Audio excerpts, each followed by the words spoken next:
Halo Pak Ketua, sudah siap? Insya Allah Bapak. Kan jenengan wae cepet-cepetan ae kudune ya. Nggih. Nah, ini Pak Andika langsung saja di Nggih, Bapak Amir. proses pembelajaran itu kan sebelum kita lebih jauh bukan praktek ya kegiatan pembelajaran kita juga harus menguasai yang namanya kemampuan dasar mengajar Pak Andika.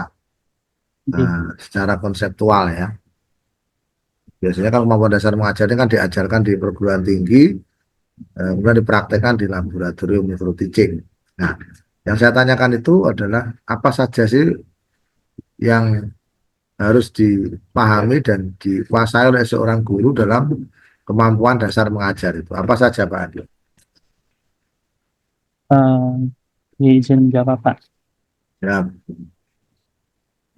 Kemampuan dasar yang harus dimiliki pendidik dalam hal ini adalah kemampuan pedagogik Bapak Mita, yaitu bagaimana cara kita mengolah pembelajaran mulai dari tahap awal, kemudian inti, dan penutup dengan beberapa metode yang bisa digunakan dan diakhiri dengan refleksi seperti itu, Bapak Mitra. betul. Terus ada lagi Pak, selain itu? Mungkin ditambah dengan penguasaan media pembelajaran, Bapak. Bisa dikaitkan dengan LKPD berbasis digital, bisa menggunakan PowerPoint juga bisa, atau menggunakan aplikasi digital lainnya yang mendukung pembelajaran di kelas. Ada lagi Pak, yang lebih teknis dengan konsep kemampuan dasar mengajar. Eh, Penguasaan teori pembelajaran, Ustaz. Terus ada lagi? Harus menguasai tentang evaluasi atau asesmen Oke, yang terpenting juga. Oke, cukup Pak Andika, bagus. Di Bapak, Selanjutnya saya kepengen tahu setelah ngomongin pembelajaran, coba Pak Andika sebutkan kembali di pendalaman materi itu ada teori belajar ya, Andika ya. Teori belajar apa aja Pak yang Bapak Andika ketahui? nggih.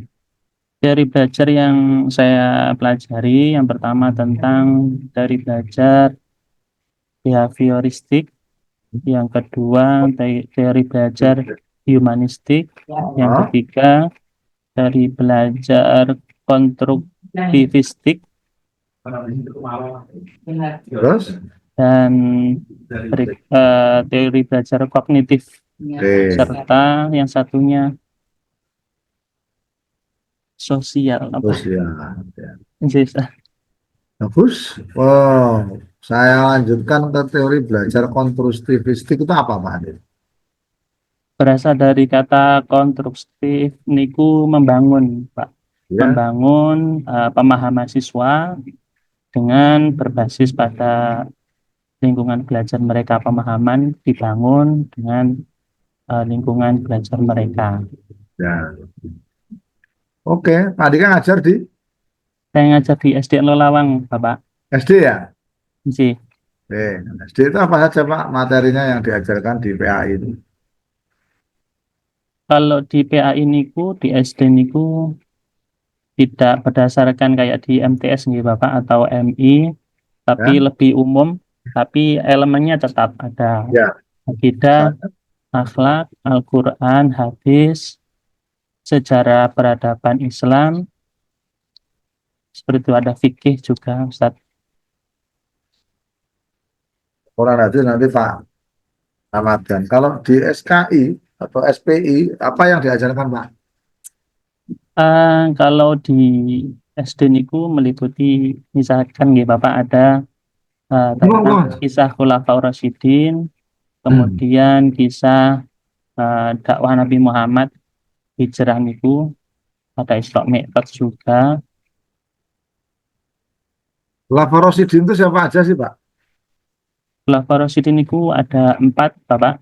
Yang Hmm. pertama Sayyidina Abu Bakar As-Siddiq, kemudian yang kedua Sayyidina Umar bin Khattab, yang ketiga Sayyidina Utsman bin Affan, yang keempat Sayyidina Ali bin Abi Thalib.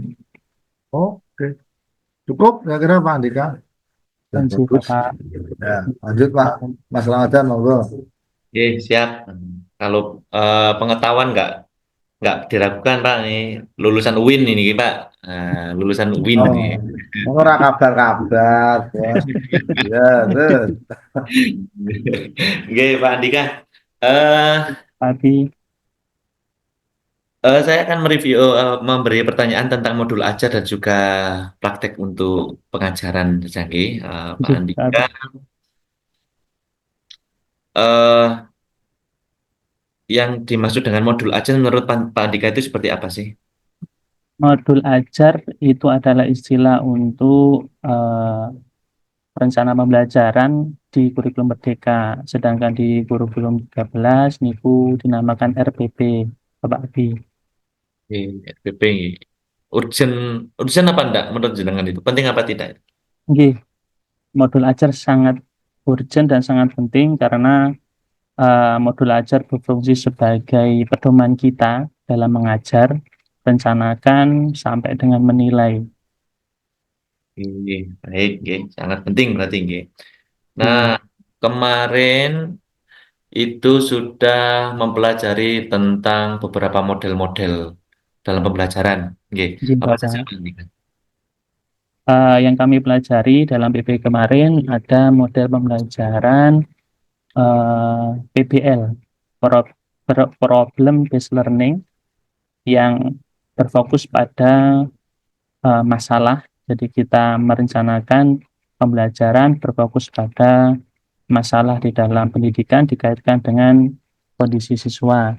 Kemudian yang kedua, model PJBL atau Project Based Learning, yang berfokus pada proyek yang nanti ada hasil daripada siswa untuk mengembangkan sebuah pembelajaran.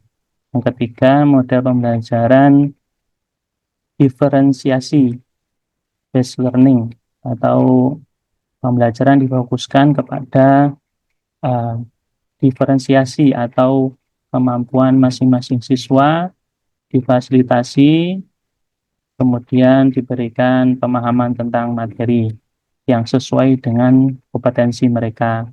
Yang keempat, model pembelajaran TPEC, tekniku technological, pedagogical, uh, and content knowledge, yang berfokus pada apa namanya niku pembelajaran disinergikan dengan teknologi, seperti itu Pak Abi. Oke, baik, Pak. Ada sintak-sintaknya ya semuanya, Pak ya. Beda apa sama, Pak, sintaknya, Pak? Sintaknya berbeda Bapak Abi. Sintak itu apa, Pak?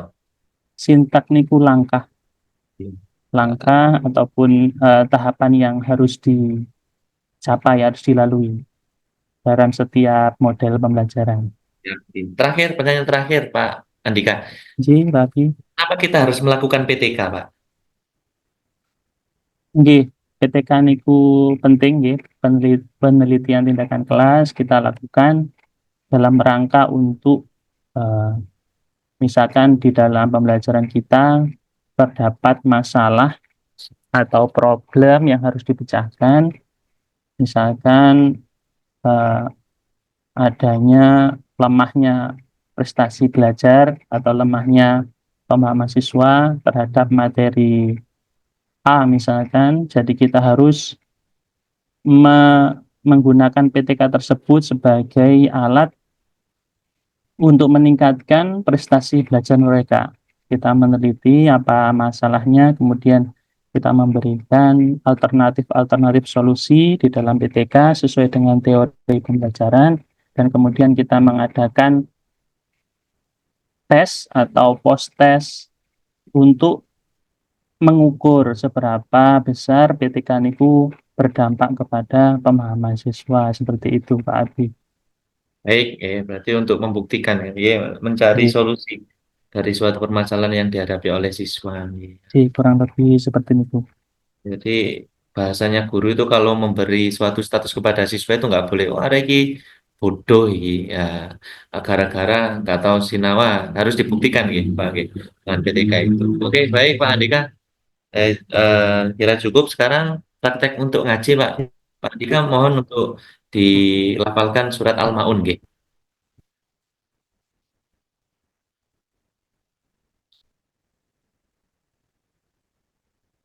Betul, Oke, betul Pak Abi. oke. Membaca apa? Melafalkan saja Pak. Oke, lafalkan. Al-Ma'un itu awalnya araita lagi. Oke, terus. Dibretek. A'udzu billahi minasy syaithanir rajim. Bismillahirrahmanirrahim. Ara'aital ladzi yukadzibu biddin. Fadzalikal ladzi yad'ul yatim wa la yahuddu ala ta'amil miskin. Fawailul lil musallin alladzina hum an salatihim sahun alladzina hum yura'un wa yamna'unal ma'un. Shadaqallahul adzim. Oke, baik. Setelah itu, Pak Andika, mohon untuk bisa menuliskan surat Ali Imran ayat 191, nggih. Nanti ditulis di buku atau di kertas, difoto, setelah itu dikirim ke saya dan Pak Mif secara pribadi. Ya, Ali Imran ayat 191. Ali Imran ayat 191. Nggih, C, Bapak. nggih, sampun kalau seperti begitu nggih, Pak Mif sampun nggih untuk Pak Andika. Oke, sampun kalau gitu Pak Mif sampun gini nggih. Oh, masih di mute sepertinya. Gimana, enggak apa-apa. Pak Andika, mohon untuk bisa live, sudah cukup untuk komprehensifnya. Oke, ya, nuwun.